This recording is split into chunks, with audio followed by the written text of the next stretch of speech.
یہ خاموشی کہاں تک؟ از لیفٹیننٹ جنرل ریٹائرڈ شاہد عزیز 2016۔ یہ خاموشی کہاں تک لیفٹیننٹ جنرل شاہد عزیز کی تصنیف ہے۔ جنرل شاہد عزیز 37 برس پاک فوج کا حصہ رہے۔ یہ 3 نسلوں سے فوجی ہیں۔ ان کے والد بھی فوج میں تھے، وہ بریگیڈیئر کے عہدے تک پہنچے۔ جنرل شاہد عزیز نے 1971 کی جنگ لڑی۔ یہ 2nd لیفٹیننٹ سے 3 اسٹار جنرل تک پاک فوج کی پورے کمانڈ سسٹم کا حصہ رہے۔ یہ ڈائریکٹر جنرل ملٹری آپریشنز بھی رہے، چیف آف جنرل اسٹاف بھی، لاہور کے کور کمانڈر بھی، اور ریٹائرمنٹ کے بعد 2 سال کے لیے چیئرمین نیب بھی رہے۔ یہ جنرل پرویز مشرف کے رشتہ دار بھی ہیں۔ پاک فوج میں اس وقت ان کی 3ری نسل خدمات سر انجام دے رہی ہے۔ ان کے صاحبزادے بھی پاک فوج میں ہیں۔ جنرل شاہد عزیز نے ریٹائرمنٹ کے بعد یہ خاموشی کہاں تک کے نام سے اپنی آٹو بایوگرافی لکھی۔ میں نے گزشتہ ہفتے یہ کتاب ختم کی۔ جنرل شاہد عزیز کی یہ کتاب خاصی متنازع تھی۔ کتاب کی اشاعت کے بعد جنرل مشرف، ان کے ساتھیوں اور فوج کے چند حاضر سروس اور ریٹائرڈ عہدیداروں نے جنرل شاہد عزیز کو آڑے ہاتھوں بھی لیا۔ اس کتاب کو فوج کے خلاف سازش بھی قرار دیا اور جنرل شاہد عزیز کے کورٹ مارشل کا مطالبہ بھی کیا۔ ان دنوں جنرل شاہد عزیز کے ایک انٹرویو نے بھی تہلکہ مچایا، لیکن سچی بات ہے، میں نے جب یہ کتاب پڑھی تو مجھے اس میں کوئی برائی، خرابی یا سازش نظر نہیں آئی۔ یہ خاموشی کہاں تک ایک دھڑکتے دل اور قوم سے شرمندہ ایک ایسے جنرل کی آپ بیتی ہے جس نے مکمل جرأت کے ساتھ اپنی اور ادارے اور اپنے ساتھیوں کی غلطیوں اور زیادتیوں کا اعتراف کیا۔ جنرل شاہد نے فوج، حکومت اور سیاستدانوں کی کشتیوں میں موجود ان تمام سوراخوں کی بھی کھل کر نشاندہی کی جن کو ہم نے کبھی صابن، کبھی گوند اور کبھی کاغذ لگا کر بند کرتے ہیں، اور کبھی قالین، دری یا جائے نماز کے نیچے چھپا دیتے ہیں، مگر انہیں مستقل بند نہیں کرتے۔ یہ کتاب منافقت پر مبنی نظام کا ایک مکمل تجزیہ بھی ہے، اور ایک ایسے شخص کا اعتراف جرم بھی جو 39 برس تک اس نظام کا حصہ رہا۔ جنرل شاہد عزیز کے خیالات اور انکشافات سے اختلاف کر سکتے ہیں، لیکن ہم انہیں یکسر مسترد نہیں کر سکتے، کیونکہ جب دھواں اور آگ دونوں موجود ہوں تو پھر زیادہ سے زیادہ یہ بحث کی جا سکتی ہے یہ آگ لگائی کس نے تھی یا اسے بجھانے کی ذمہ داری کس پر عائد ہوتی تھی، لیکن آگ اور دھوئیں کے وجود سے انکار نہیں کیا جا سکتا، اور در حقیقت یہ حقیقت ہے، اور یہ حقیقت ہے سیاستدان ہو، حکومت ہو یا پھر فوج ہو، ملک کے تمام اداروں میں دھواں بھی ہے اور آگ بھی۔ میرا ذاتی خیال ہے فوج، حکومت اور سیاستدان اگر اس کتاب کو سسٹم کے بارے میں تحقیقاتی مکالمہ سمجھ لیں اور اسے پڑھ کر 68 سال سے جاری غلطیوں کی اصلاح کر لیں تو کم از کم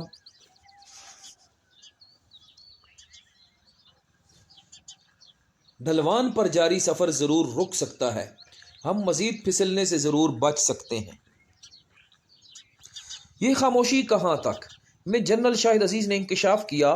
جنرل پرویز مشرف 12 اکتوبر 1999 سے قبل میاں نواز شریف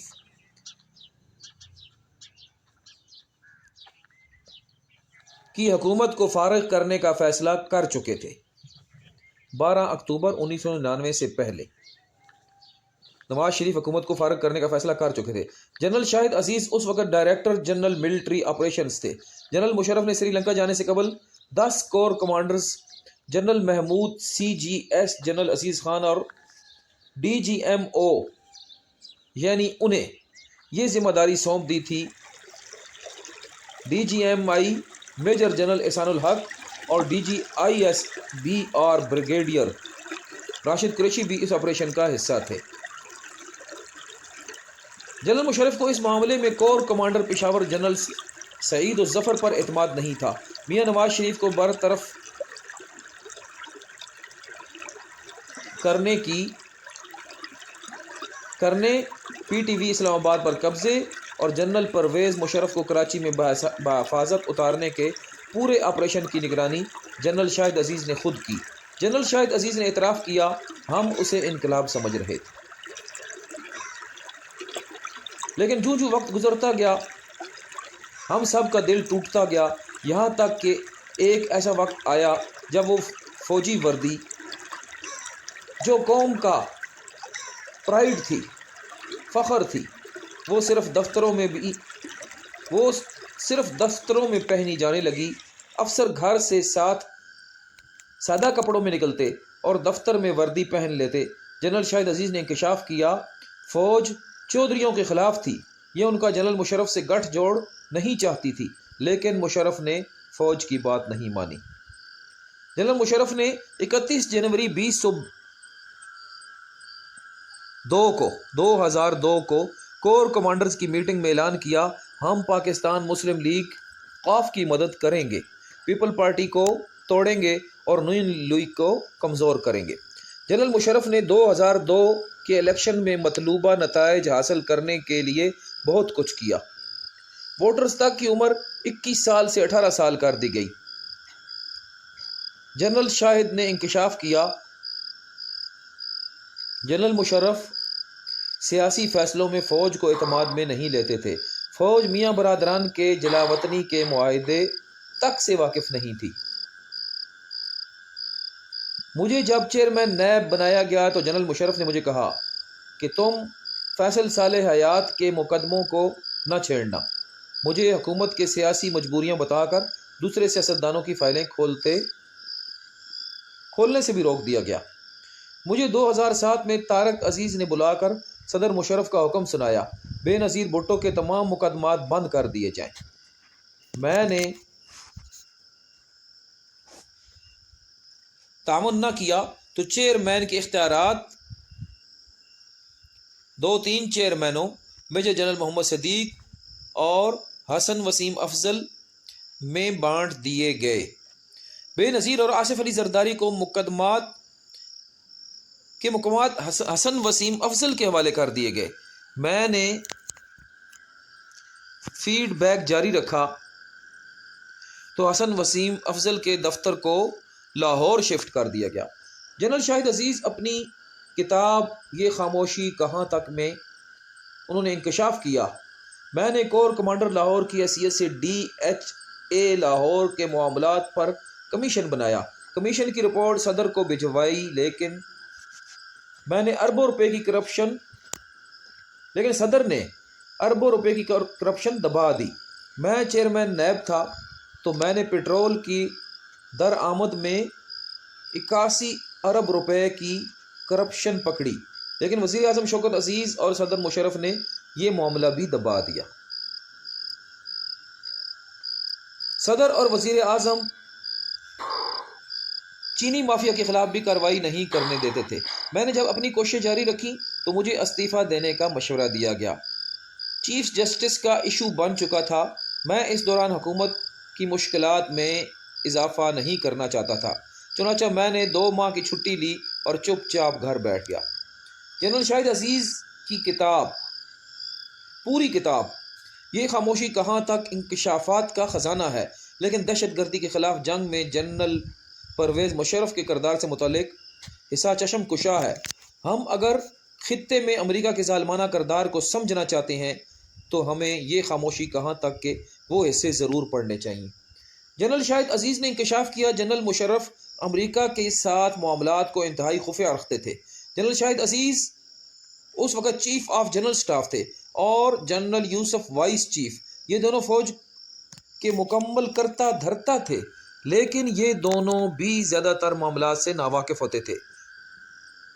یہ ریٹائرمنٹ کے بعد 2005 میں گوشہ میں گوادر گئے تو انہیں وہاں معلوم ہوا امریکہ نے نومبر 2001 میں گوادر اور جیوانی میں اپنی نیوی بھی اتاری تھی۔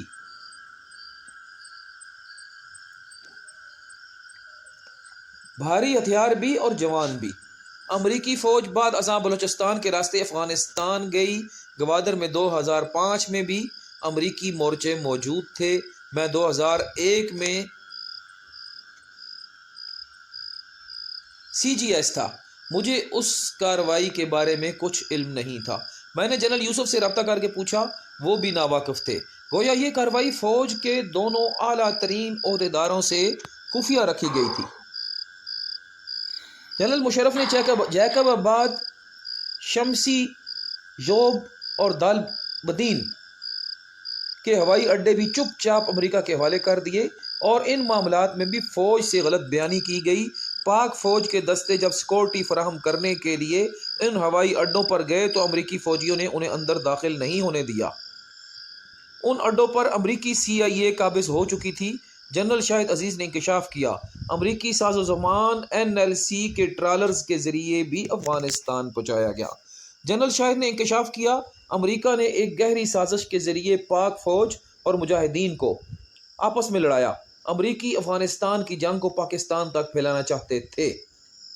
امریکہ نے پہلے افغانستان کے مختلف حصوں میں موجود طالبان کو پاکستانی سرحد کے قریب تورا بورا میں جمع کیا اور پھر بمباری شروع کر دی۔ یہ لوگ بھاگ کر پاکستان گئے۔ پاکستان کے ساتھ ان کا کوئی اختلاف نہیں تھا۔ یہ لوگ جب پاکستان میں داخل ہوئے تو میں نے جنرل یوسف کے آفس میں سیٹ کام کے چیف جنرل ٹونی فرینک سے پوچھا، اب جب طالبان کو پاکستانی سرحد کے قریب اکٹھا کر رہے تھے تو آپ نے ہمیں اعتماد میں کیوں نہیں لیا؟ جنرل کا جواب تھا، یہ ہماری کوتاہی ہے، لیکن یہ کوتاہی نہیں تھی۔ امریکہ نے جان بوجھ کر اپنے دشمنوں کو پاکستان میں پھیلا دیا تاکہ پاکستان بھی مکمل طور پر افغان جنگ کا حصہ بن جائے۔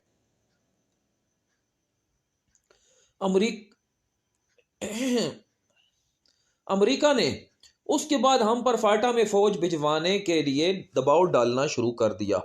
ہمیں غیر ملکی مجاہدین کو گرفتار کرنے کا ٹاسک بھی دیا گیا۔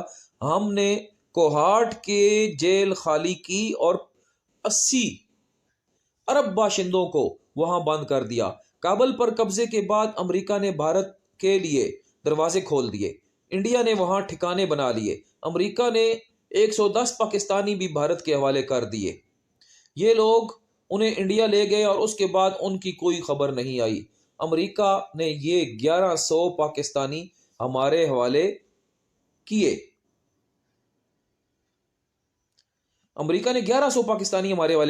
اور ہم نے انہیں 232 غیر ملکی مجاہدین دیے۔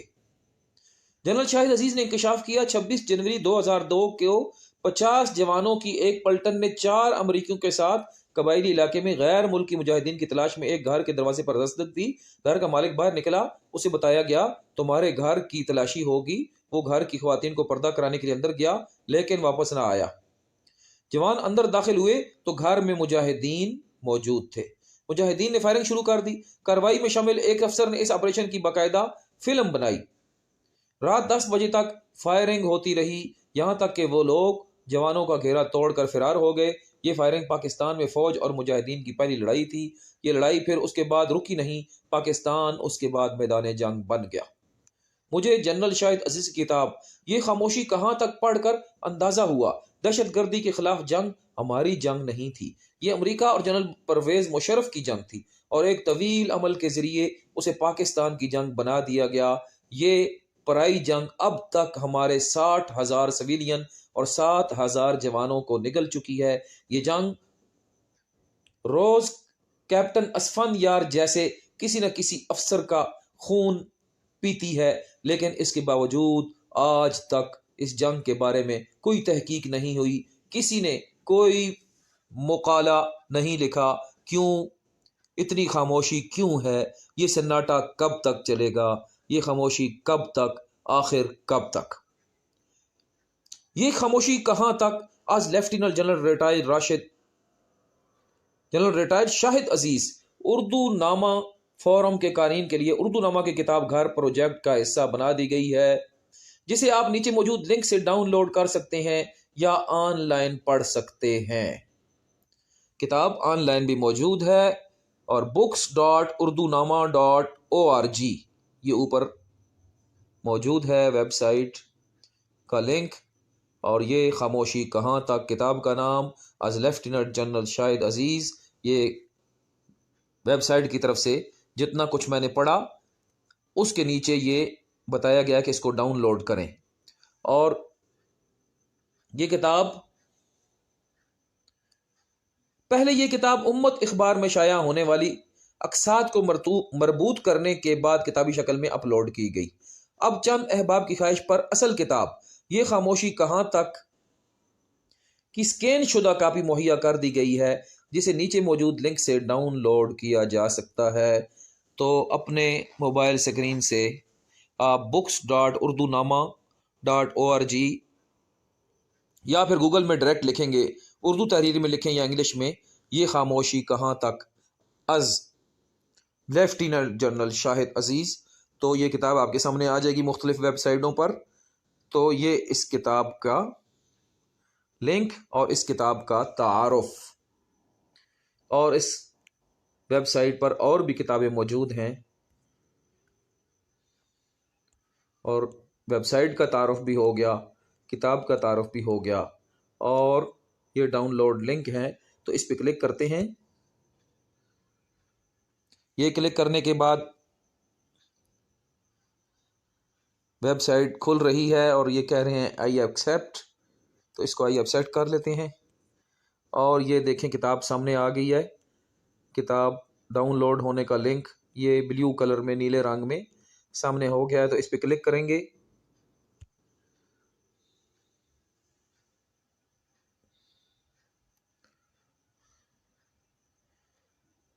یہ کہہ رہے ہیں کہ آپ کی your download is starting in a new tab, تو یہ دیکھیں میڈیا فائر، یہ نیچے لنک آ گیا، تو یہ اس پہ کلک کریں گے۔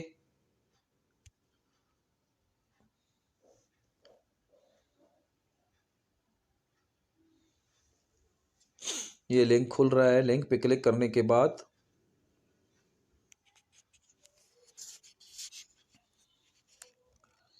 اس کتاب کو ڈاؤن لوڈ بھی کر رہا ہوں، ساتھ آپ کو ڈاؤن لوڈ کرنے سے متعلق گائیڈ بھی کر رہا ہوں۔ نیٹ پرابلم کی وجہ سے سپیڈ سلو ہے، بہرحال یہ طریقہ ہے اردو نامہ ویب سائٹ پر۔ کتاب تو ڈاؤن لوڈ جلدی ہو جائے یا دیر سے ہو جائے گی، تو www.urdunama.org سے یہ کتاب، آپ کتاب کے لنک پر کلک کریں گے، کتاب کے تعارف کے بعد نیچے تو لنک کرنے پر میڈیا فائر کا لنک کھل جائے گا، اور پھر یہ کتاب کھل جائے گی، تو یہ کتاب اس طرح ڈاؤن لوڈ ہو جائے گی۔ تو یہاں پر ویڈیو کا اختتام کرتے ہیں۔ اس ویڈیو کی وجہ بنے اوریا مقبول جان، جو حرف راز پروگرام کرتے ہیں نیو ٹی وی پر، ان کے تبصرے کے دوران انہوں نے کتاب کا تذکرہ کیا، تو ان کے بیان کو، ان کے لیکچر کو، ان کے پروگرام کو وہیں روک کر میں نے کتاب کی تلاش کی، تو کتاب کا تعارف سامنے آیا، اور کتاب کا تعارف بھی آپ کے سامنے پیش کر دیا۔ تو آخر میں گزارش ہے چینل کو لائک کریں، اور